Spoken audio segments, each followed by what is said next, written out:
Marcos 4:35. Eu acho que fechou a live. É só entrar de novo? Fechou aqui.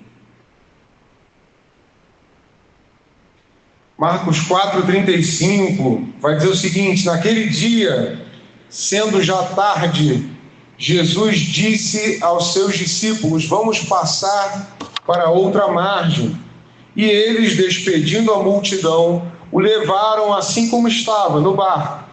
E outros barcos o seguiam. Ora, levantou-se grande temporal de vento, e as ondas se arremessavam contra o barco, de modo que o barco já estava se enchendo de água. Jesus estava na popa, na parte traseira, dormindo sobre o travesseiro. Os discípulos o acordaram e lhe disseram: mestre, o senhor não se importa que pereçamos? E ele, despertando, repreendeu o vento e disse ao mar: acalme-se, fique quieto. O vento se aquietou e tudo ficou bem calmo. Então Jesus lhes perguntou: por que vocês são tão medrosos? Como é que ainda não têm fé?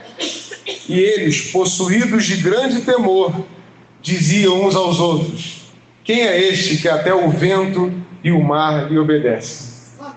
Glória a Deus. Vamos orar ao Senhor. Querido Deus, eis aqui a tua palavra. Pedimos ao Senhor que o Senhor nos revele aquilo que o Senhor quer falar com a tua igreja nessa noite. Usa, meu Pai, pela tua misericórdia como instrumento teu para trazer essa palavra e que o teu povo possa sair daqui edificado, consolado, para a glória do seu santo nome. Nós te louvamos, te agradecemos em nome de Jesus. Amém. Acredito que se eu perguntasse aqui para cada um, na verdade cada uma, né, que está aqui presente, se você coleciona algum medo ou se você já sofreu algum trauma na infância, eu creio que cada um aqui teria uma história para contar. Pelo menos uma, né? De como, sei lá, tem medo de rato, de barata, né? De aranha, de lagartixa, ou que tem medo de altura, como eu tenho, né? Algum temor, né? Ou quando tira sangue, passa mal, como eu passo, né? A gente coleciona alguns medos ao longo da nossa vida. E, de fato, alguns medos, alguns temores, são um recurso do nosso cérebro para nos proteger do mal. Então, por exemplo, né, eu que trabalho com energia, né, com baixa, média, alta tensão, a gente diz que o medo salva a sua vida. Por quê? Porque se você não tiver algum tipo de temor e você for intrépido demais ao trabalhar com a eletricidade, você pode acabar sofrendo um acidente, não fazendo um procedimento correto de desenergização ou de avaliação de onde você está tocando, né? Se você não está ali, vou falar um pouquinho de chinês aqui para quem não entende, mas se a tua diferença de potencial estiver diferente da tensão que você está tocando, né? Que é isso que gera o choque. O choque não é gerado pela tensão, não sei se vocês sabem, né? Existem até experimentos científicos que mostram um cientista tocando numa bola emitindo 10 mil volts, Thalys, e ele não sofre choque nenhum. Porque se ele não tiver com uma diferença de potencial, se ele não produzir essa diferença, ele não vai sofrer o choque, porque o que te danifica realmente é a corrente elétrica. E para mais efeito de curiosidade, 1 ampere é suficiente para matar um ser humano adulto. E se você pensar que o seu chuveiro elétrico consome mais ou menos uns 36 amperes de corrente, imagina se ele não estiver devidamente isolado, né? Ele pode te matar algumas dezenas de vezes, né? Então, todos nós temos algum tipo de medo. Existem algumas qualidades de medos que vão nos proteger de problemas, né? de males. Então, o medo em si não é um problema, mas existem alguns medos, alguns temores que são limitadores. Por mais que, em alguns casos, ser destemido se torna um convite para a morte, não é verdade? Quantos não conhecem aí pessoas que gostam de esportes radicais, não é mesmo? O sujeito pula de bungee jump, ele pula, acreditando que uma corda vai segurar nele, né? Uma corda feita por homens. E às vezes essa pessoa tem dificuldade de acreditar em Deus. Não é interessante isso? A gente acredita no cara que fez a vacina que a gente toma, no PF que a gente come lá na esquina, a gente ingere aquilo dali, coloca dentro do nosso estômago. Se aquela comida estiver envenenada, a gente pode morrer, mas a gente confia no cara que faz a comida. A gente confia no McDonald's, né, irmão? A gente confia no sujeito, no mecânico, no engenheiro que fez o nosso carro. Por quê? Porque ele tem um nome. Não, mas a empresa tem um nome a zelar. Ela não vai fazer isso comigo, não é verdade? A gente confia em várias coisas ao redor da nossa vida. Por exemplo, tenho trabalhado essa semana num prédio, dizem que foi até uma das empresas do Trump que construiu, né? Que é o Aqua, que é aquele prédio que tem ali perto da roda gigante ali no Santo Cristo. Aí o prédio é meio envesado assim, né? E ele tem, não sei se os irmãos sabem, mas ele tem 5 andares de subsolo. Se você for no terceiro, Silvana, você já começa a ver um indício de infiltração, porque ele está abaixo do nível do mar. E aí, quando você olha aquilo dali, você fica um pouquinho atemorizado, Reginaldo. Você pensa ali, será que a minha salvação está em dia, né? Meus pecados estão perdoados. Eu, particularmente, não boto meu carro abaixo do quarto subsolo, porque eu já penso que eu estou tentando a Deus, né? Então, nós temos temores, nós temos alguns fatores limitadores, mas Cristo nos mostra que existem medos limitadores. Temores que, ao nos dominarem, nos impedem de crer em Deus e avançarmos naquilo que precisamos fazer na vida. Como é que então nós vamos discernir esses medos à luz da palavra de Deus? E aí é que entra o texto que nós estamos lendo. Primeiro, quem é que manda Jesus? Quem é que manda a gente ir para o outro lado? Quem é que manda os discípulos irem para o outro lado? Quem é que diz, vamos passar para outra margem? Versículo 35. É Jesus que manda. Ora, se Jesus que está mandando, você precisa entender que tudo que acontecer depois disso está debaixo do propósito e do plano de Deus. Há muitos que, ao se converterem, a vida começa a ficar um pouco mais difícil, a coisa começa a apertar, alguns amigos te abandonam, outros te perseguem explicitamente, outros te perseguem veladamente, alguns te prejudicam notoriamente, outros te prejudicam por trás, nas trevas, e você acaba vendo que a tua vida começa a se tornar um pouco mais difícil. Muitos, quando passam por esse tipo de coisa, começam a esmurecer. E aí pensa, meu Deus do céu, será que foi coisa boa ter me convertido mesmo? Porque a coisa não está andando muito bem como eu esperava que ia andar, né?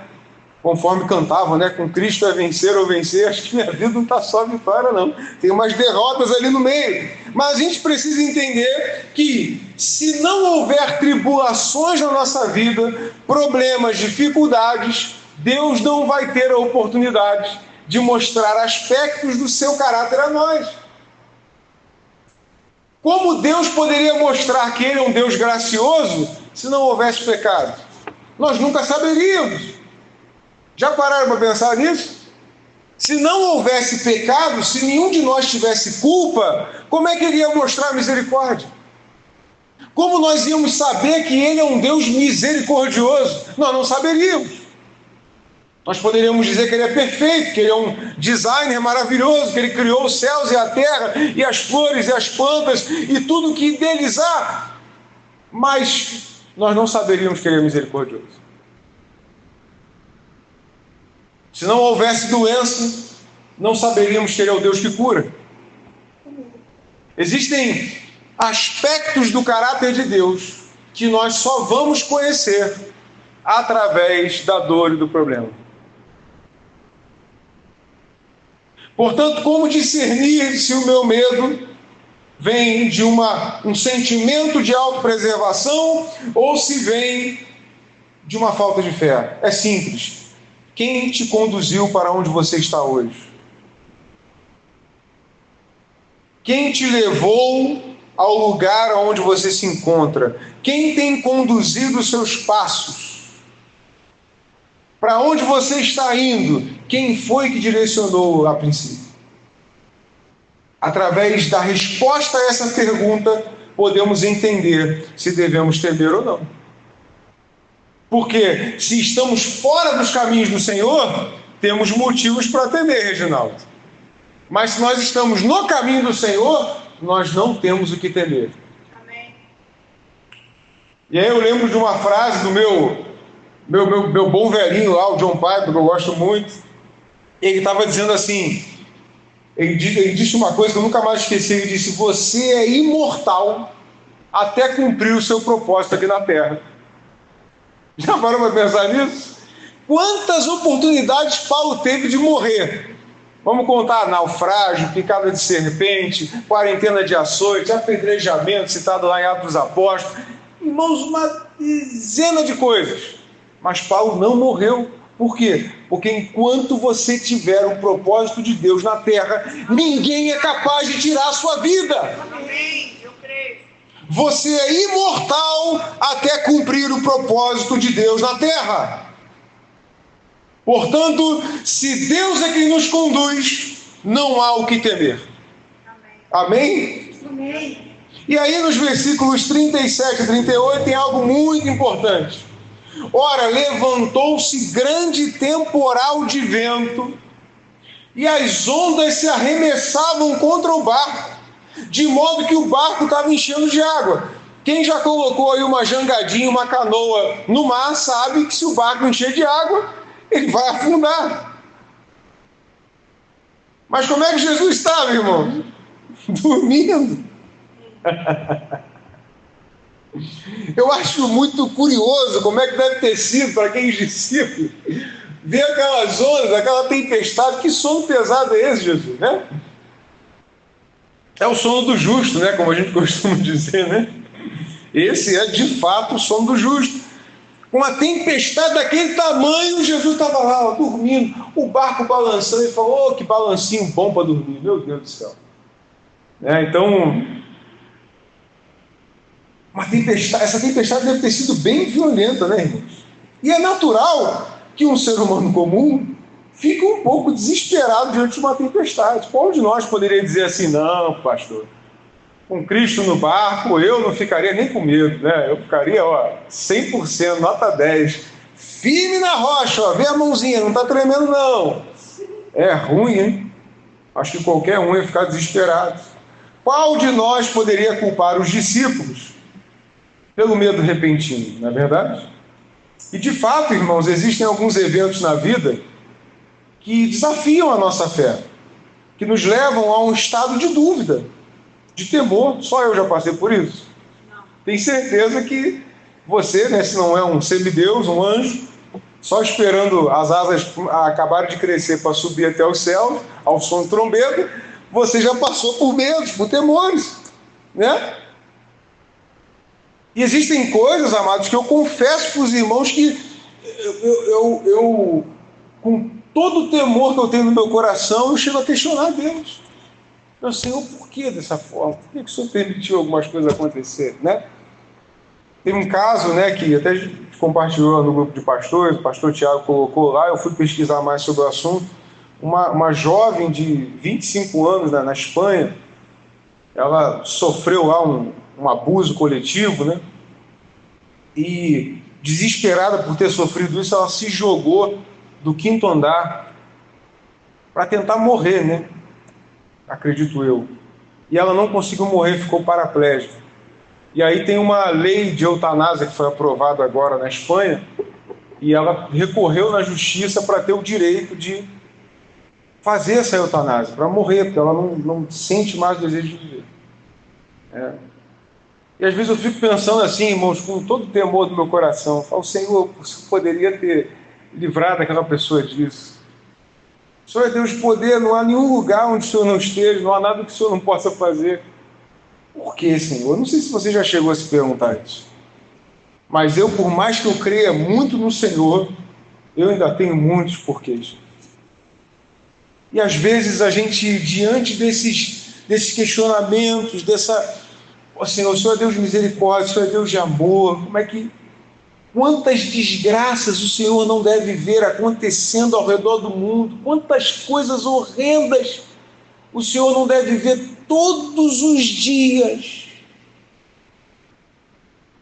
E ele ainda diz, não chegou a hora do juízo ainda. Já parou para pensar quão grande Deus é em misericórdia? Porque o certo, amados, era, se a gente fosse pensar pela lei, o certo era que essas pessoas, ao cometerem esse ato perverso, fossem fulminadas naquela hora. Mas Deus não faz isso. Por quê? Será que Deus não pode fazer? Não tem força para fazer? Não, Ele tem. Mas Ele é um Deus de misericórdia. E de fato, às vezes, nós somos um pouco como Jonas, né? A gente não quer ver Ninivita se salvando. A gente quer que o Ninivita morra. E se duvidar, da pior maneira possível e com requintes de crueldade. Por quê? Porque nós somos muito justos, né?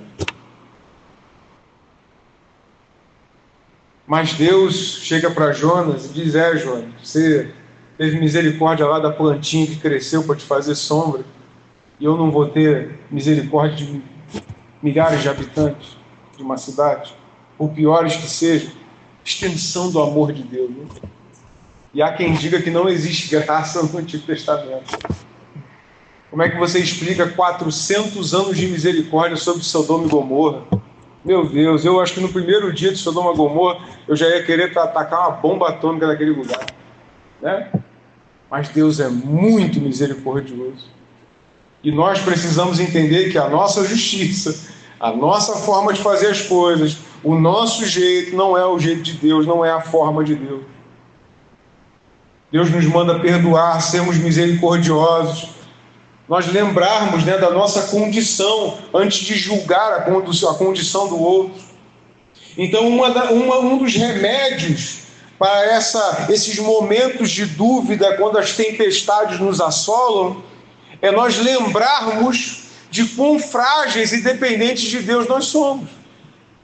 E nós entendermos que, assim como ele já disse uma vez para Paulo, ele diz para nós, a minha graça te basta. Nós já fomos salvos da morte, da condenação, do inferno. O que vier depois disso, ou o que vier para destruir o nosso corpo, não pode tocar a nossa alma, porque já somos salvos em Jesus. Mas é claro que, pelo menos, os discípulos recorreram à pessoa certa. E a pergunta que eu faço para os irmãos, é claro que os irmãos não precisam responder agora, quando eu estou nessa posição de dúvida, de temor, minha fé se abala, as ondas batem, meu barco está querendo afundar, as coisas estão difíceis, a quem eu recorro?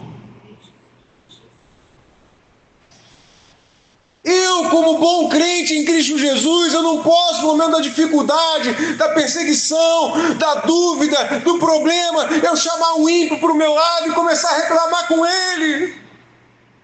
Eu preciso ir até Jesus e buscar esse consolo, esse abrigo que ele diz que nos dá. Porque se eu me prestar a reclamar, a duvidar mais ainda, e a abrir meu coração com ímpios, eu vou ficar cada vez mais longe de Deus. Vou ficar cada vez mais descrente. E daqui a pouco as coisas de Deus não vão passar mais a fazer sentido na minha vida. Aí eu vou para a igreja, me sinto deslocado, o coração já não aquece. Aí eu ouço um hino, já não tenho vontade de cantar. Pede-se para orar, eu já não tenho força para orar. Por quê? Porque pouco a pouco a gente está se contaminando com o mundo. A tempestade já entra dentro do barco, a gente ainda quer beber a água dela. E nós precisamos vigiar, irmãos, para que nesse momento de dúvidas, de temores, de tentativas, de tentações, nós não venhamos a engolir a água do mar, que são as agitações do mundo, as tempestades da vida, que vão nos ocorrer. Mas nós precisamos lembrar sempre que nós temos a quem recorrer. Ao nome sobre todo nome, que é o nome de Jesus Cristo. Você tem a quem recorrer. Então, Jesus estava na popa dormindo sobre o travesseiro. Eu acho curioso essa cena. Eu me lembro quando eu era criança, uma árvore, bateu um raio numa árvore centenária que tinha do lado da minha casa. A árvore caiu, destruiu o muro do vizinho, a vizinhança inteira acordou. Eu não acordei, irmão, você acredita nisso? Meu sono era muito pesado. Alguns boletos depois o sono fica mais leve. Mas o foco é que Jesus estava dormindo. Ó. Sono pesado, meu irmão, não estava ouvindo nada. Sono do justo. E os discípulos o acordaram e lhe disseram: mestre, o senhor não se importa que a gente pereça aqui? Como se Jesus não soubesse já. Ele sendo 100% homem, ele estava dormindo. Mas sendo 100% Deus, ele não dorme. Sendo 100% homem, ele se cansa e tem que descansar. Mas sendo 100% Deus, ele é onisciente, onipresente, onipotente. Ou seja, mesmo dormindo, Jesus sabia de tudo que estava acontecendo. Mesmo não respondendo, Jesus já estava a par da situação. Mesmo não respondendo na hora que os discípulos queriam, Jesus já sabia o que acontecia. Ou seja, a pergunta dos discípulos é uma pergunta que não existe. O Senhor não se importa que pereçamos? Olha, Jesus veio ao mundo exatamente para que a gente não pereça. E aí vem o versículo 39. Jesus, com uma só palavra, faz acabar toda aquela causa de temor e preocupação. Uma palavra. Aquiete-se. Interessante é vermos como nossos problemas para Deus não são nada. Não são nada. Qual é a dificuldade em Deus resolver o seu problema? Qual é o tamanho do seu problema? Qual é o tamanho do tumor, da enfermidade, da dívida? Jesus, com uma palavra, pode resolver. Por que ele ainda não fez? Sabe? Jesus, por que a gente ainda passa por tanto problema se o Senhor tem o poder para resolver todo o problema? O Senhor andou pela terra, perguntou para o Senhor: o que você quer? Eu quero ver, veja. Paralítico foi descido pelos amigos ali dentro de uma casa. Toma teu leite e anda. O sujeito vai, levantou e andou. Não há nada impossível para Deus. Marta e Maria chegaram: Jesus, se o Senhor tivesse chegado um pouquinho antes, Lázaro não tinha morrido. Não tem problema, Lázaro, vem para fora. Não tem nada difícil para Deus. Se não tem nada difícil para Deus, por que Ele não resolve todos os meus problemas?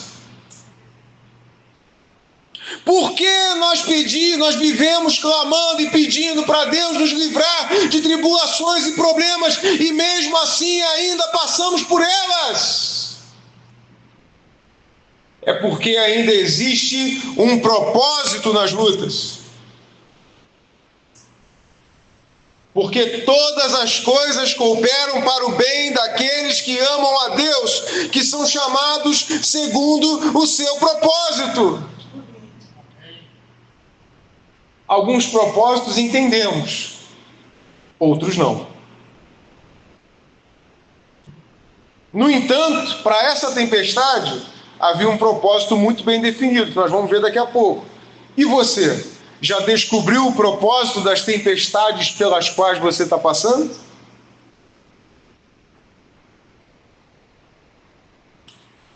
Porque elas têm um propósito.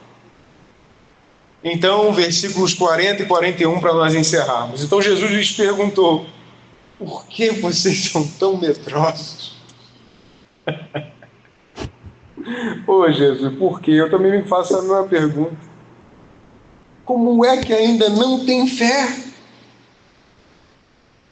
E eles, possuídos de grande temor,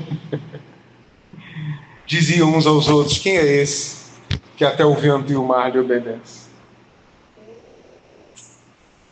Jesus afirma, primeiramente, que a causa primária da falta de fé é o medo.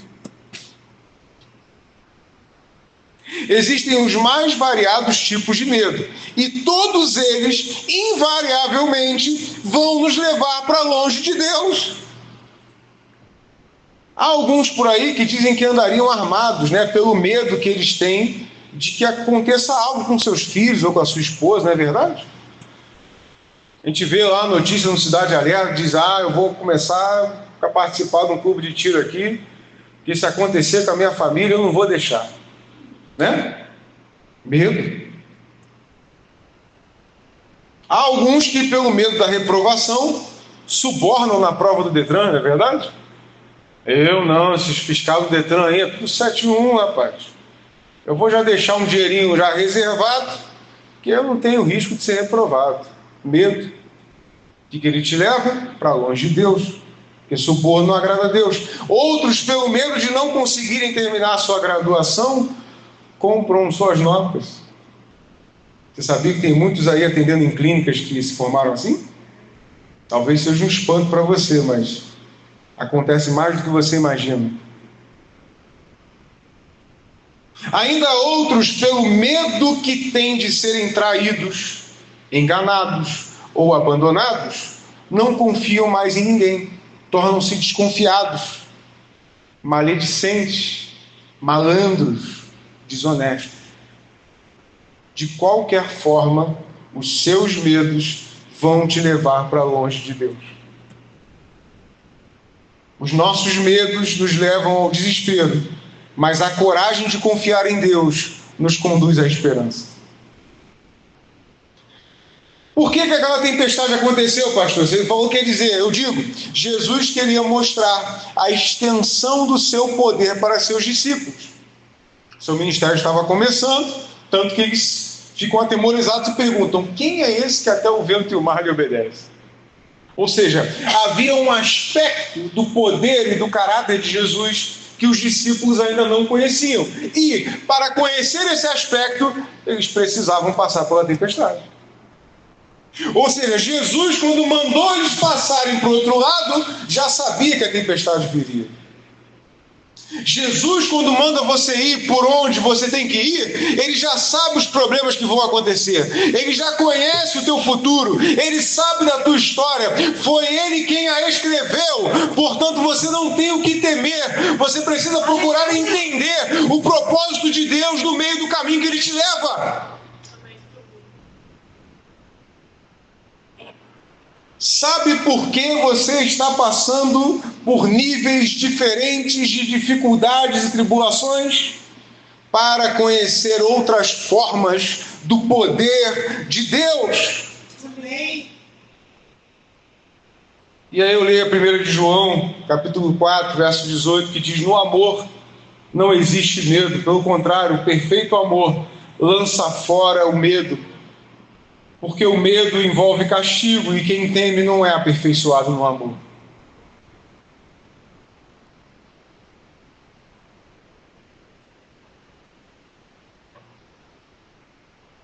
E a pergunta que eu faço hoje para os irmãos é: quais os medos que você precisa vencer hoje para caminhar com Deus? O quanto você precisa se agarrar a Jesus? O problema não era Jesus estar dormindo, mas os discípulos deixarem de confiar nele. E esse é o tempo, meus amados irmãos, de nós vencermos os nossos medos e caminharmos com Deus para que a palavra de Deus te conduza para pastos verdejantes, para caminhos perfeitos. E mesmo em meio às perseguições, às espremidas que a vida dá, você possa conhecer ainda mais o Senhor. Lógico que eu cito um exemplo aqui que só aconteceu uma vez na Bíblia e por isso é algo fora da curva, fora da regra, mas Jó também só conheceu a Deus. como ele expressou, né? Eu acho que é uma forma de expressão que ninguém é capaz de ver Deus, mas ele diz: meus olhos agora o viram, ou seja, ele conheceu Deus de uma outra forma, que não seria possível se ele ficasse só naquela vida de oferecer sacrifícios e ter misericórdia. Eu sinto te dizer, mas se você é filho de Deus, Deus vai te levar para lugares onde você vai ser provado, onde você vai ser testado, aonde a tua fé vai ser abalada, onde você vai ser sacudido, levantado, derrubado, mas em todas essas coisas Deus está com você. E não tem o que temer, porque, como diz o jargão conhecido, Cristo está no barco. E se Ele está no barco, tudo vai bem. Você confia em Jesus? Você precisa da ajuda dele para vencer medos essa noite? O mundo, as notícias, os problemas, o sistema, ele quer nos amedrontar. E pelo medo somos levados a sermos covardes, malandros, corruptos, subornados, subornadores, se é que essa palavra existe, mas nós somos tentados a fazer aquilo que desagrada o coração de Deus. E precisamos ser levados mais uma vez a recorrer a Jesus. Está apertando, está difícil, está problemático. Vai até Jesus, recorre até Jesus, acorda Jesus. E espera Ele demonstrar o seu poder para você. Porque Deus quer se fazer conhecido. E para Ele se fazer conhecido, precisamos às vezes passar por problemas. Mas fique tranquilo, nenhum dos problemas que você passar vão ser para a morte da sua alma. Pelo contrário, para o aperfeiçoamento dela, para que você possa desenvolver a tua salvação, como a palavra diz, com temor e tremor. Vamos orar nessa noite, amados. Creia que Jesus está contigo na tempestade e que Ele nunca vai te abandonar.